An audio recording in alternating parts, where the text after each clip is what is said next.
Olá, caro ouvinte ou assinante do canal Beit Sefer. Seja bem-vindo a mais um estudo da série de mensagens Como ter uma família frutífera, baseado no Salmo 128. O tema de hoje é o desafio da educação moderna. Quando pensamos em educação, há uma gama enorme de temas e subtemas que podem ser abordados. Nós vamos nos direcionar especificamente em relação à educação cristã no âmbito familiar, para que, de alguma forma, eu possa clarear a mente dos irmãos na dúvida como ter uma família frutífera. E antes de abordar o tema de hoje, respondendo à pergunta do tema central, preciso fazer algumas considerações aqui. Primeiro, o Evangelho do Senhor Jesus Cristo nos dá a graça para realizarmos o trabalho de educadores cristãos dentro da nossa família. E é somente por meio de Cristo que conseguiremos ensinar o Evangelho, os avós aos netos, os pais aos filhos. Lembre-se das palavras de Jesus em João 15,5. Eu sou a videira, vós as varas. Quem está em mim e eu nele, este dá muito fruto, porque sem mim nada podereis fazer. Segundo, a palavra de Deus é a autoridade final. Paulo escreve em 2 Timóteo 3,16: Toda escritura divinamente inspirada é proveitosa para ensino, para redarguir, para corrigir, para instruir em justiça. Qualquer tentativa de ensino, repreensão, correção e instrução fora da palavra de Deus é um esforço humano de mudança de comportamento, mas que não trata dos pecados do coração. 3. Talvez você que esteja me ouvindo não venha de uma família cristã, ou seja, os avós, um dos cônjuges ou até mesmo os filhos não conhecem Jesus Cristo. Então, é possível que você tenha que assumir o papel de alguém, embora não seja o ideal, mas isso não deve impedir de você de colocar em prática o que for ensinado aqui. 4. Tenha um coração ensinável. O autor de Hebreus, no capítulo 3, no versos 7 a 9, faz um importante aviso para todo aquele que se diz cristão. Portanto, como diz o Espírito Santo, se ouvirdes hoje a sua voz, não endureçais o vosso coração, como na provocação, no dia da tentação no deserto, onde vossos pais me tentaram, me provaram e viram por 40 anos as minhas obras. Esse aviso é ainda mais importante para pastores, presbíteros, diáconos e professores de EBD, pois estes podem incorrer no pecado do orgulho por acharem que, porque conhecem a palavra de Deus, não precisam aprender mais nada. Dadas essas 4 considerações, vamos seguir para o tema de hoje. Então, quais são os desafios? Então, nosso primeiro ponto é os desafios. A primeira pergunta que fazemos é: quais são os desafios para realizar uma educação cristã no nosso lar? Sua mente pode estar apresentando algumas respostas enquanto eu falo, tais como: a televisão? É difícil refutar todos os ensinos incorretos apresentados em canais abertos ou fechados. Os programas de streaming. Há muitos desenhos com mensagens nas entrelinhas e não é possível monitorar todos eles. Smartphone. Meu neto, filho, passa o dia todo no celular, na internet, nas redes sociais. Minha igreja não tem um programa adequado para o meu filho, seja jovem, adolescente ou criança. Falta de interesse. Meu filho não tem nenhum interesse em aprender a palavra de Deus. Falta de material. Eu não tenho nenhum material cristão para me ajudar no ensino. Falta de recursos financeiros. Eu não tenho dinheiro para comprar livros, revistas e outros materiais lúdicos. Falta de conhecimento. Eu não conheço muito bem a Bíblia, então não sei o que ensinar. Perceba que eu fui bem simplista nos desafios atuais que temos hoje. Não tenho tempo para abordar aqui os estragos do pensamento relativista, por exemplo, do pensamento feminista que vem influenciando gerações, quer você queira, quer não, o feminismo entrou no meio cristão. Não são poucos os lares onde a mulher exerce uma autoridade maior do que a do homem, usurpando de uma função que não é sua. O abandono dos pais homens. que literalmente ou espiritualmente / emocionalmente abandonaram as suas famílias. Não são poucos os pais que sacrificaram suas famílias no altar do trabalho ou do ministério. E aqui eu falo diretamente para você que é pastor, presbítero ou diácono. Há ainda os desafios da comodidade. Por um lado, você tem pais que acham que levando seus filhos à igreja e à EBD estão realizando educação cristã. E pais que, 2, fazem um divórcio entre Cristo e a igreja, achando que o seu núcleo familiar é uma igreja. Parênteses. Bom, se você estiver em um campo missionário, onde vocês sejam os únicos crentes, então sim, vocês são. Fecha parênteses. Eles querem ceiar em casa, querem ser igreja em casa, e assim não congregam mais, incorrendo no pecado de Hebreus 10, 25. Tudo isso se torna um grande desafio nos dias atuais. Mas tudo isso são pedaços de gelo de um grande iceberg. Alguns estão bem na superfície, outros estão um pouco mais abaixo na linha d'água. Então você me pergunta, Rafael, qual é o grande desafio então da educação moderna? Eu te respondo, o desafio da educação moderna é o pecado de todas as eras. Falta de temor e não conhecer o Senhor. E é por isso que eu amo a palavra de Deus. É por isso que eu fico encantado com a palavra de Deus em ver como ela é atual, viva, eficaz e como ela é altamente capaz de julgar os pensamentos e propósitos do coração. E talvez você esteja pensando assim, para tudo. Agora que eu não entendi nada. Como assim o desafio da educação moderna é o pecado de todas elas? Falta de temor e não conhecer o Senhor. Até onde sei, é possível que você esteja ouvindo esse canal do Brasil, de Portugal ou até mesmo de Moçambique. Países diferentes, culturas diferentes, realidades sociais diferentes. E pensando no Brasil, todas essas diferenças podem ocorrer aqui dentro do meu país. Talvez os desafios apresentados até aqui para você nem tenham feito tanto sentido assim. Mas ouça o que a Bíblia diz em Juízes, capítulo 2, verso 10. Abre aspas. E foi também congregada toda aquela geração a seus pais. E outra geração após eles se levantou, que não conhecia o Senhor, nem tampouco a obra que fizera a Israel. Fecha aspas. Eu sei, essa versão não ajuda muito. O congregado aqui significa morreu. Mas atenha-se o que o texto está dizendo. Depois da morte de Josué, em Juízes capítulo 2, verso 8, o texto nos informa que também morreu toda aquela geração que fez parte da conquista da terra relatada no livro de Josué. Uma nova geração nasce, cresce e começa a atuar na sociedade israelense sem conhecer o Senhor. Não sabiam do que Deus havia feito por aquela nação. Qual a razão do porquê os antigos povos haviam sido expulsos de lá? Porque não conheciam, não temeram o Senhor. Porque não temeram, eles fizeram o que era certo aos seus próprios olhos. Se você tiver tempo, dê uma pausa e continue a leitura até o final do capítulo 2. Veja e sublinhe as expressões, o que parecia mal aos olhos do Senhor.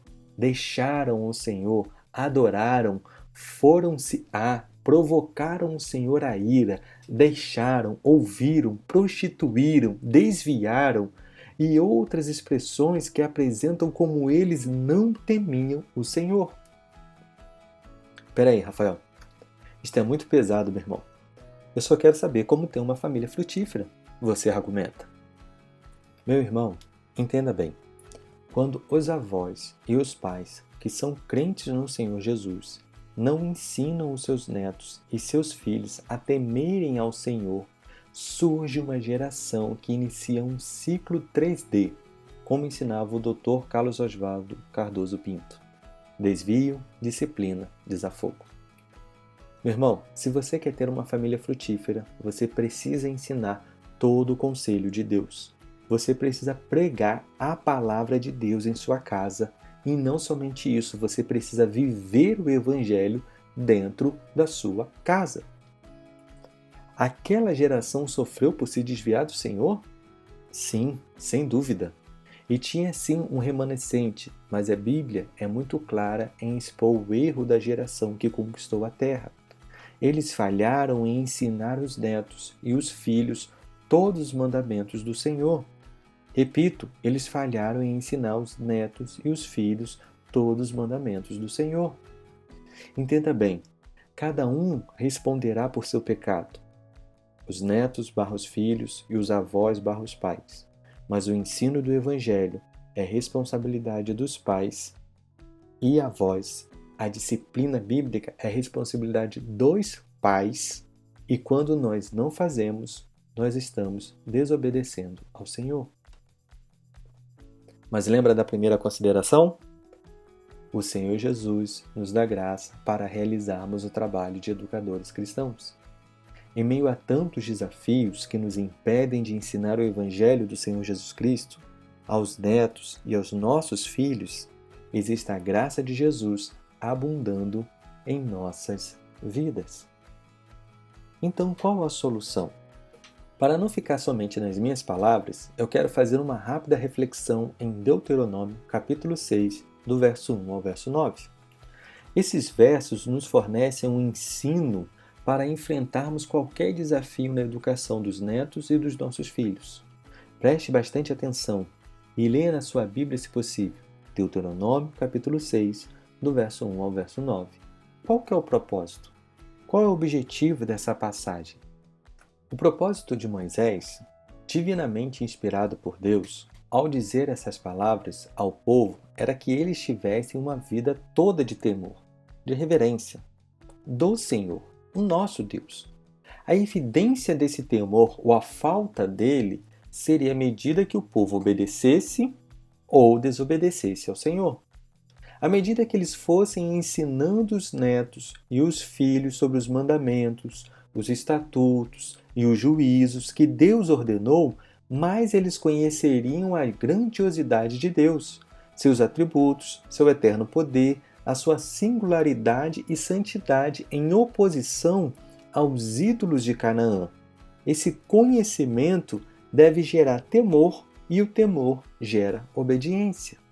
Esse conhecimento em temor era o meio pelo qual o israelita cumpriria a grande mensagem de Deuteronômio: amor leal ao Senhor expresso na obediência à aliança. Ensinar os netos e os filhos a conhecer e a temer ao Senhor é uma expressão de obediência de nosso amor leal a Deus, dada a nossa pertinência em Cristo Jesus. O foco está sobre os educadores. Se os netos nossos filhos vão temer ou não a Deus, não está no nosso escopo, pois é o Espírito Santo que convence o homem do pecado, da justiça e do juízo. Contudo, quando nós não desempenhamos o nosso papel, nós é que estamos sendo desobedientes. O que devemos ensinar então? Qual que é o conteúdo do ensino? Devemos ensinar a palavra de Deus. Devemos ensinar o Evangelho. Paulo orienta Timóteo na sua segunda carta, no capítulo 4, no verso 2, o seguinte: prega a palavra, insta, quer seja oportuno, quer não, corrige, repreende, exorta com toda a longanimidade e doutrina. O conteúdo do nosso ensino deve ser o Evangelho de Jesus Cristo. Moisés estava ordenando ao povo que os avós e os pais deveriam ensinar aos seus filhos e netos os mandamentos, os estatutos e os juízos. Ou seja, Gênesis, Êxodo e os livros que você evita de ler, Levítico e Números, e Deuteronômio, que ainda seria terminado, e o Salmo 90, que é da autoria de Moisés. Nós temos de Gênesis a Apocalipse para ensinar aos nossos filhos. É conteúdo suficiente para uma vida inteira de aprendizado. E quem deve ensinar? Quem são os educadores do lar? Por mais que pareça óbvio a resposta, o óbvio precisa ser dito. Os educadores do lar são os pais e os avós crentes no Senhor Jesus. Talvez seja a primeira vez que você esteja ouvindo sobre a responsabilidade dos avós com base nesse texto. Existe uma diferença entre os avós e os pais. Os pais têm a responsabilidade de ensinar os filhos e realizar disciplina bíblica com eles. Já os avós têm uma função de transmissão de um legado por meio do Evangelho de Cristo Jesus. Um avô crente no Senhor Jesus sabe que desempenhou bem a sua função como pai se seus filhos estiverem ensinando com fidelidade a palavra de Deus. Embora a função dos avós seja a transmissão do legado, como crentes no Senhor Jesus, eles devem pregar a palavra de Deus aos seus netos. Quando Moisés estava proferindo o Deuteronômio, que é uma repetição de toda a lei, ele falava com toda a nação. E a nação de Israel era dividida em tribos, clãs e famílias. Então, a responsabilidade não estava somente nos pais, mas eles contavam com a ajuda dos avós. Perceba também a progressão do texto no verso 2.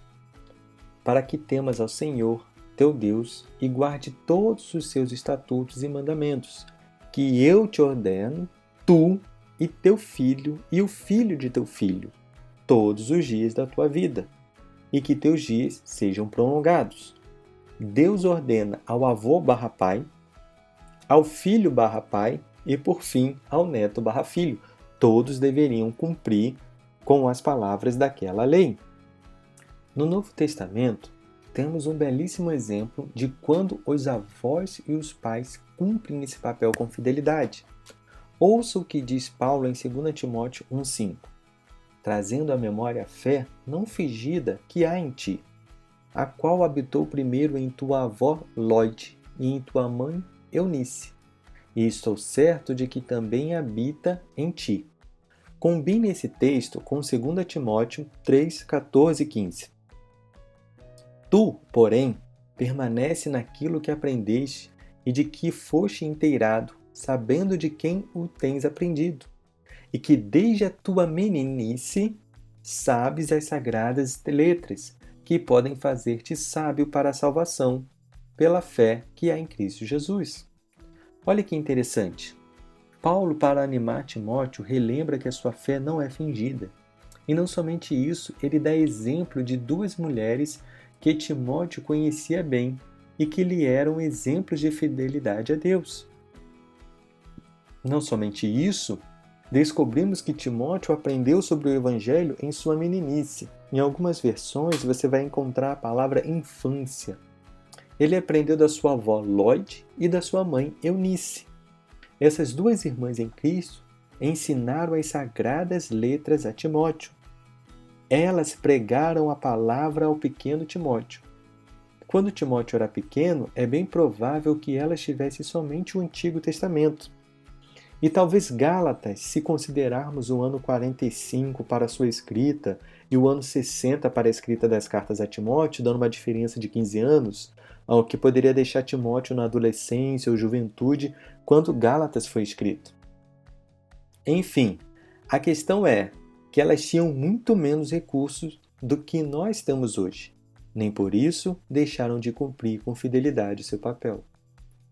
Agora que já vimos qual o propósito do texto, vimos qual é o conteúdo do ensino, vimos quem são os educadores do lar, agora vamos ver como realizar essa educação. Mas antes, preciso mostrar o argumento do texto. Qual que é o argumento do texto? O Dr. David Merck, em seu comentário bíblico Lar, Família e Casamento, faz um esboço do argumento dos versos 4 a 9 de Deuteronômio. Então vamos começar. Deus é o único Deus, verso 4. Por isso, esse Deus, por ser único, merece toda a minha devoção, todo o meu amor, verso 5. Por isso, 1. Demonstro o meu amor por Deus guardando sua palavra em meu coração, verso 6. E 2. Demonstro o meu amor por Deus transmitindo sua palavra aos meus filhos, versos 7 e 9. Os pais precisavam amar primeiramente a Deus. Depois, os mandamentos do Senhor deveriam estar no coração deles, e a consequência desse amor seria na forma da obediência e na transmissão aos filhos.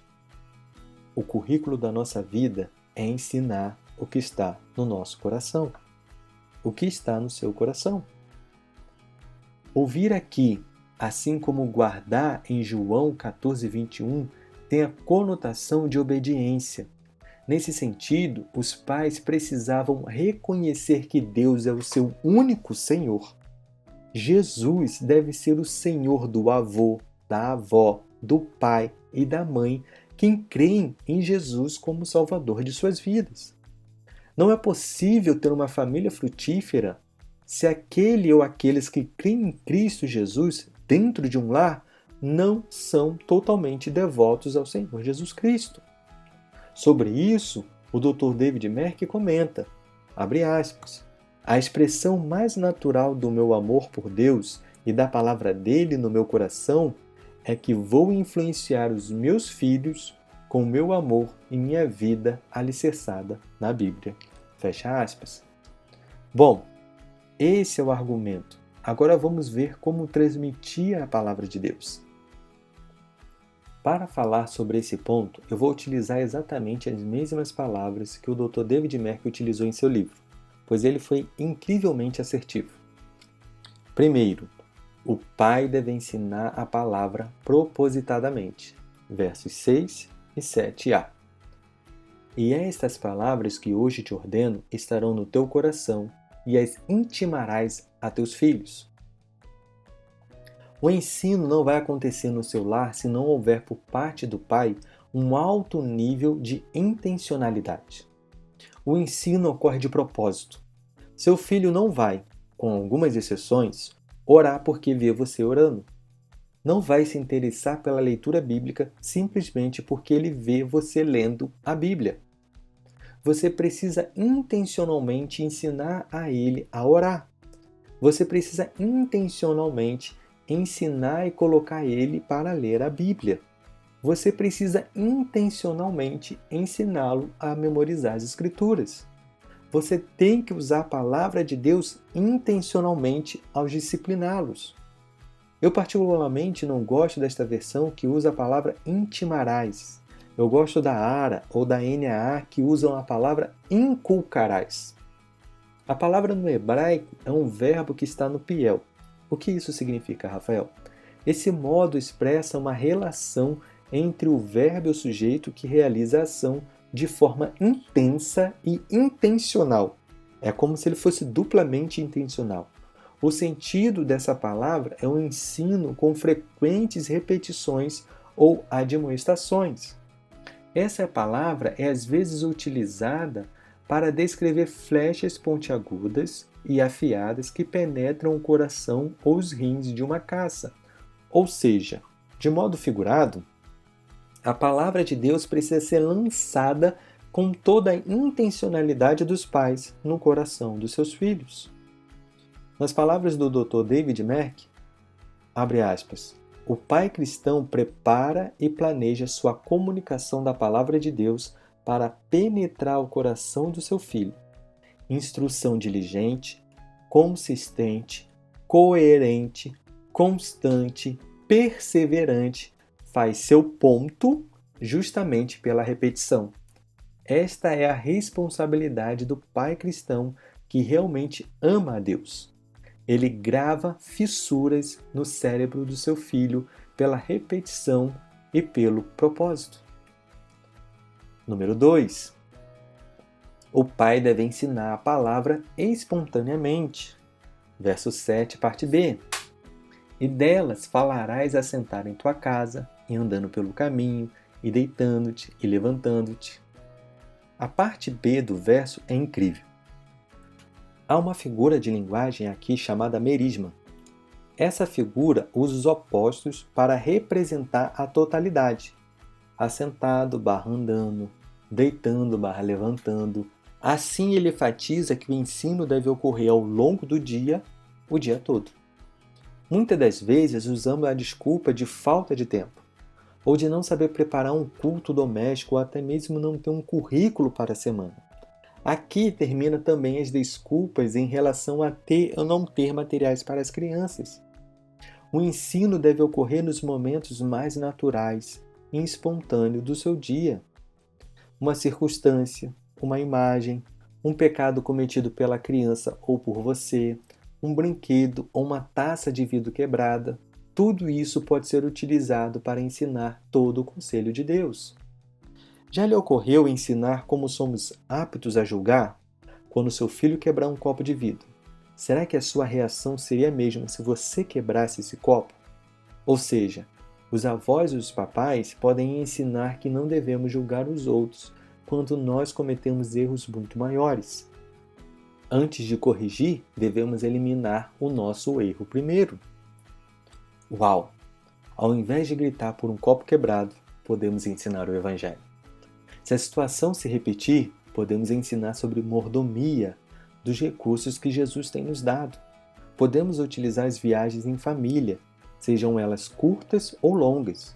Podemos utilizar os momentos a caminho do mercado, à mesa durante o café da manhã ou à beirada da cama quando os colocamos para dormir. Podemos usar o comportamento dos adolescentes em atividades desportivas para ensinar sobre o amor ao próximo. Podemos utilizar circunstâncias de bullying para ensinar sobre orar por aqueles que nos perseguem. Podemos ensinar aos jovens que querem se relacionar com alguém que não comungam a mesma fé sobre a tese de João. Quem não tem Jesus não ama. Qualquer momento pode ser utilizado para uma reflexão teológica e criativa.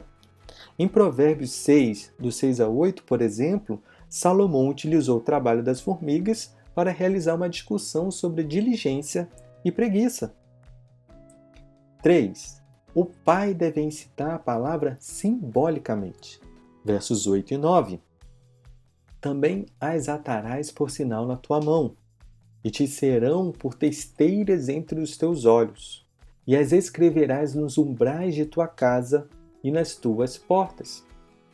Estes versos nos alertam para a necessidade de símbolos que despertem a memória. Pense como toda a nossa vida é rodeada por símbolos. Muitas marcas têm apenas um símbolo, que ao ser visualizado de longe lhe remete ao produto e seu significado. E se for um restaurante ou um parque, por exemplo, pode lhe trazer à memória histórias que você vivenciou naquele lugar. A Bíblia é cheia de símbolos.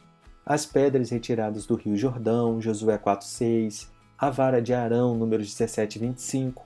A cruz é um dos mais conhecidos símbolos do cristianismo.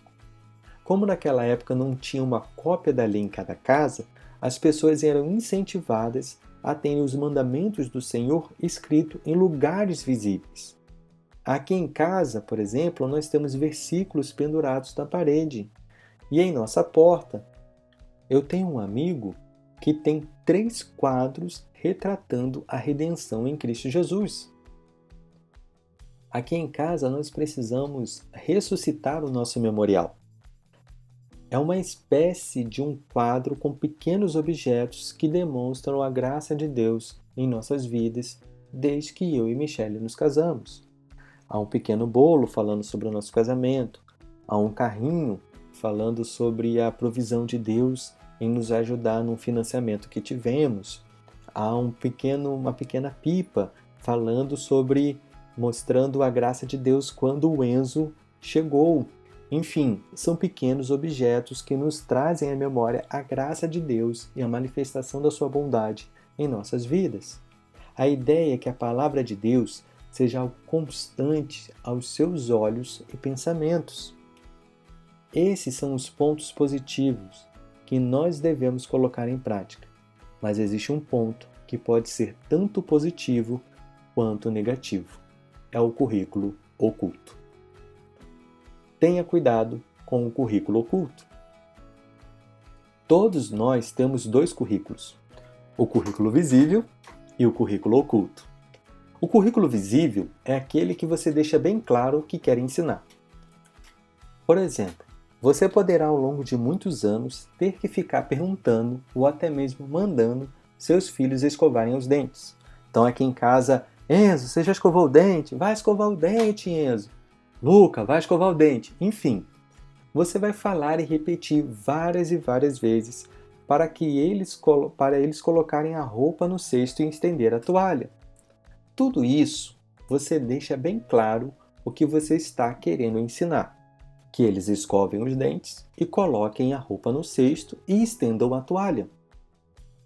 O currículo oculto é aquele que você ensina, mesmo que não haja, por sua parte, a intenção de ensinar. O currículo oculto pode ensinar coisas boas, mas geralmente ele ensina coisas ruins. Se você expressa alegria ao se reunir com a igreja para cultuar a Deus, seus filhos provavelmente aprenderão a sentir essa mesma alegria. Se você acha que pode ser igreja em casa e não fazer parte de uma comunidade, seus filhos provavelmente não saberão discernir o corpo de Cristo Jesus. Se você dedica tempo de oração e leitura bíblica, há uma possibilidade de seus filhos acharem graça e também orarem e lerem a Bíblia. Para encerrar, eu gostaria de deixar algumas colocações. Primeiro, eu quero lembrar que o desafio da educação moderna é o pecado de todas as eras. Falta de temor e não conhecer o Senhor. Se nós não tivermos total devoção a esse Deus único, será muito difícil ter um lar frutífero. Mas essa devoção deve ser expressa na medida que guardamos a sua palavra em nosso coração e à medida que transmitimos essa palavra aos nossos filhos e aos nossos netos. Segundo, seja criativo e flexível. Não podemos ser levianos com a palavra de Deus, mas também não podemos ser enfadonhos. Seja informal e formal. Você pode usar da formalidade em um culto doméstico e pode usar da informalidade do andando pelo caminho. Seja prático. Ministre a palavra e aplique em seu lar. A prática leva o conhecimento bíblico da cabeça para o coração. Use os pecados deles e os seus para exemplificar, pois os netos e os filhos estão te observando, e os educadores podem cair no pecado de ter a mesma justiça dos fariseus. Seja cristocêntrico. Muito da literatura infantil para juniores e adolescentes tendem a ser moralistas. Faça isso e não aquilo.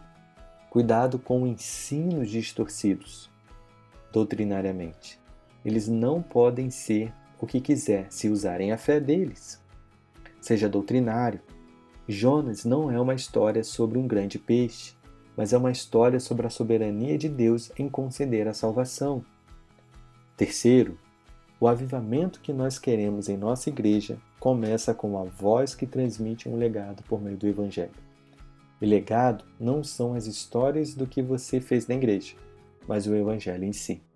E principalmente e prioritariamente por pais e mães que se dedicam e se afadigam no ensino do Evangelho de Cristo Jesus em seus lares. Meus irmãos, encerro as minhas palavras com as melhores palavras, as de Jesus em João 15, 5. Eu sou a videira, vós as varas. Quem está em mim e eu nele, este dá muito fruto, porque sem mim nada podereis fazer. Meu querido irmão e irmã, se você chegou até aqui, não deixe de deixar o seu gostei ou não gostei. Se você ainda não se inscreveu no canal, se inscreva e ative o sininho para receber as notificações dos próximos conteúdos. Comente suas percepções, concordâncias e discordâncias. Estarei deixando uma lista de recursos para lhe auxiliar na educação cristã, seja no lar ou na igreja. Deixe sua dúvida e farei o meu melhor para responder. Que Deus te abençoe.